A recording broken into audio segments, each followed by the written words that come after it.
Hey guys, welcome back to my channel. January was a really good reading month. Not as good as December, but still very, very good.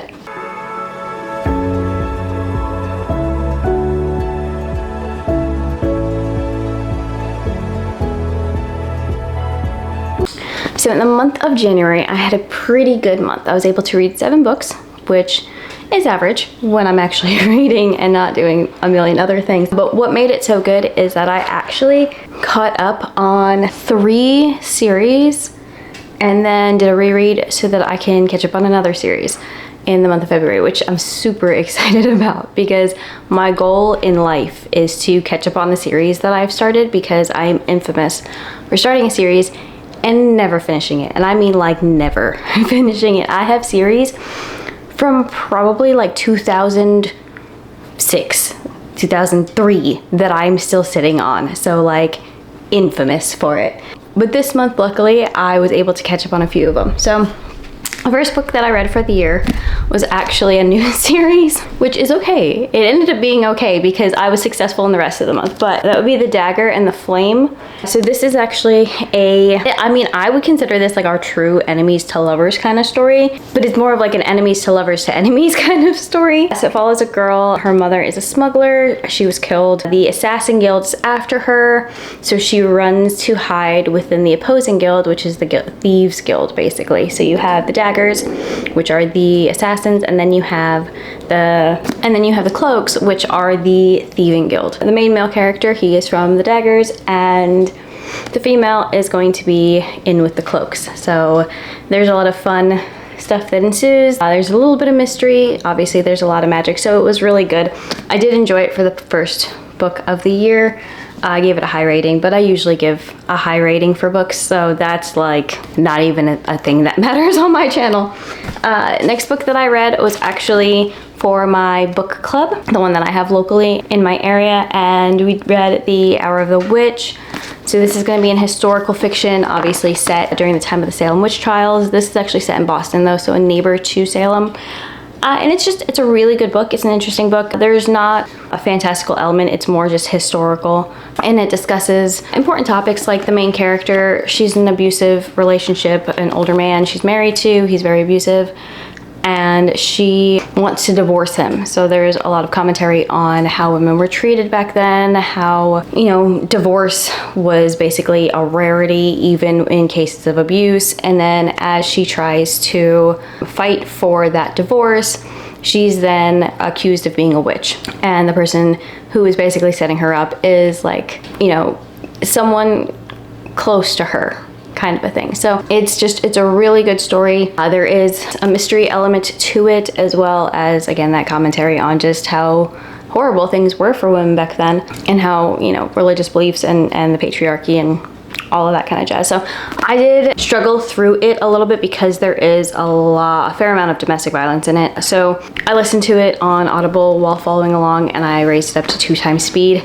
It also didn't help that the narrator had a very kind of dry voice, so the 2 times speed with following along just helped me get through it pretty quickly, but it wasn't bad. I enjoyed it. Next thing that I read was Empire of the Damned by Kristoff.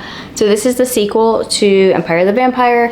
This is one of the books that I was able to catch up on the series. So the 3rd one comes out at the end of this year in November, I believe, I want to say.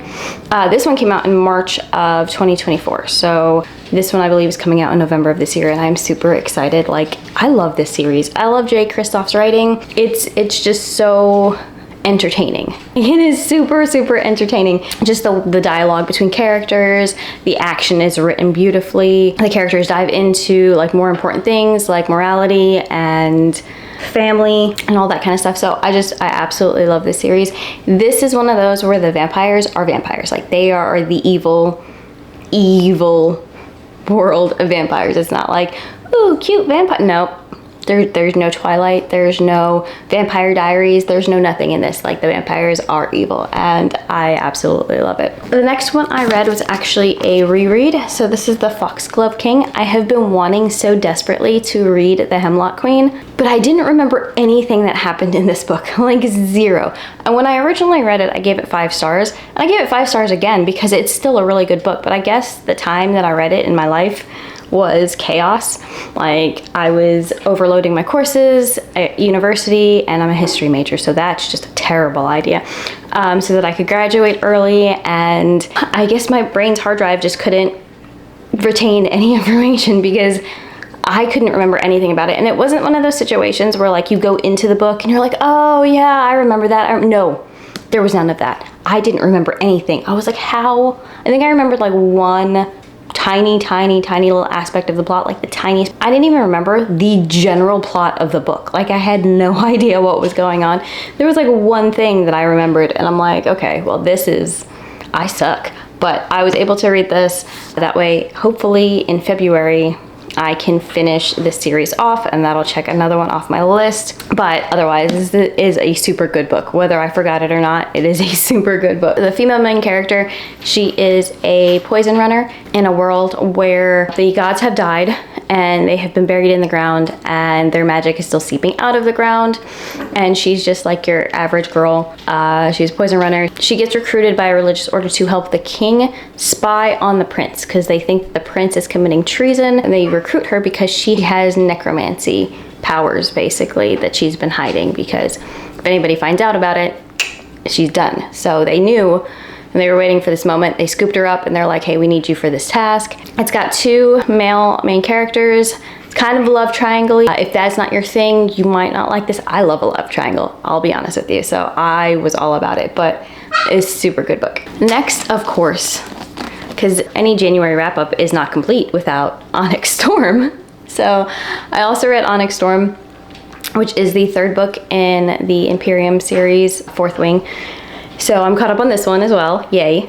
And which really wasn't a thing because I was caught up on it anyways, but you know, we want to give credit where credit is due. Onyx Storm, it follows Violet, Xaden, Shadow Daddy, all of that. If you're not sure what Onyx Storm is, you've been under a rock, clearly. But the first book in the series is called 4th Wing. It is a romantasy with dragons. Well, would it be a romantasy? I think it's more of a romantic fantasy with dragons.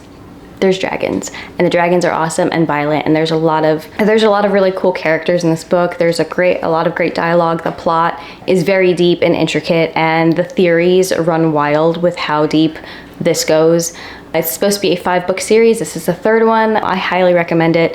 It is not the most literary work you will ever read. It is not some profound writing, but it is pure entertainment, and I absolutely love it. So next on the list, I have Reckless by Lauren Roberts. So this is also another series that I have caught up on, which yay for me. I'm super excited.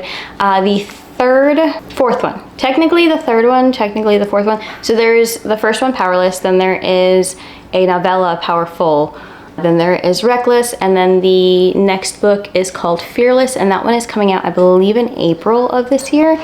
So I wanted to catch up and make sure that I was prepared for Fearless. Generally speaking, when it comes to series that I'm slightly behind on, I will kind of space the books out, and that way I can be caught up closer to the date of release rather than, you know, reading them and then having to wait 6 months for the next book, because that's just crazy. Now, if I'm doing it like as it comes out every year or something like that, then it is what it is. But when I have them backlogged, I kind of just read them sparingly. But I was able to catch up on this. This follows Peyton and Kai, Kai being the male main character, but it follows Peyton. It's her story basically, and she is a woman who has no power in a world filled with people who have powers, and they see her as diseased, someone who will dilute the blood.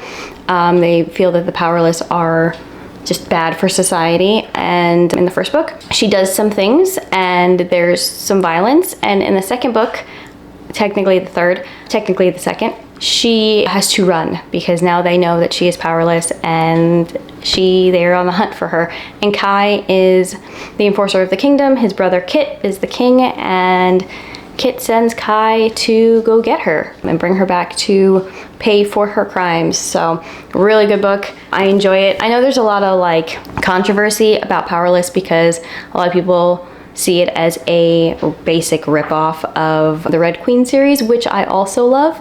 So there may be quite a few similarities, and I'm not really going to touch on that too much, but I do love the Red Queen series and I love Powerless. So, I mean, it would make sense, you know what I mean?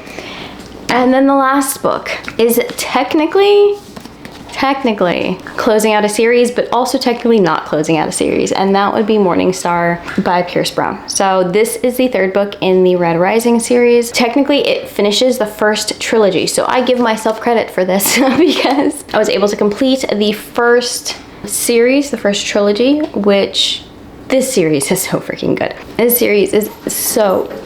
I have so much noise in the background because I've got cats back here who are playing. I've got dogs over there who are playing. Like, they can't just sit still. Like, it's a beautiful day. It's like in the 70s today, even though it's February, but we're in the South and we're getting like a weird, like, heat wave situation. So it's like 75 and beautiful out with a nice breeze.